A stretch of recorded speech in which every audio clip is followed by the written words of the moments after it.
तर मित्रांनो, तुम्हाला जर घर घ्यायचं असेल, तर घर घ्यायचं आहे तर होम लोनच्या या छुप्या खर्चाचाही तुम्हाला हिशोब मांडावा लागेल. तर तुम्ही पाहू शकता की अन्य खर्च कोणते, तर त्यात तुम्ही लीगल आणि टेक्निकल फी, एम-ओ-डी-टी, गहाणखत नोंदणी, जी-एस-टी आणि फ्रँकिंग चार्जेस, प्रोसेसिंग फी ह्याची सर्व माहिती तुम्हाला पाहावी लागेल आणि तरच घर घ्यावी लागेल.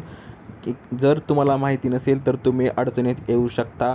आणि मुद्रांक शुल्क आणि नोंदणीसाठी पण तुम्हाला राज्यानुसार जे तुमचं स्टेट आहे त्यानुसार तुम्हाला 3.5% ते 9% दरम्यान जे तुमचं मुद्रांक शुल्क असू शकते.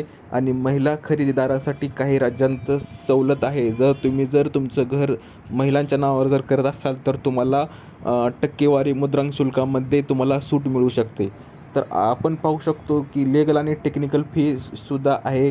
त्यात बँक शुल्क घेते आणि जे तुमचे टायटल डीड्स बँकेमध्ये जमा असल्याचे सब रजिस्ट्रारमध्ये नोंदवण्यासाठी शुल्क लागते. आणि जी-एस-टी आहे ते 18% आहे प्रोसेसिंग फी. आणि फ्रँकिंग चार्ज आहे ते कर्ज स्तरावर स्टॅम्पिंग करण्यासाठीचा खर्च आहे. आणि प्रोसेसिंग फी आहे. तर अशी ही सर्व माहिती आहे. तर तुम्हाला जर घर घ्यायचं असेल तर याची सर्व माहिती पहा. धन्यवाद.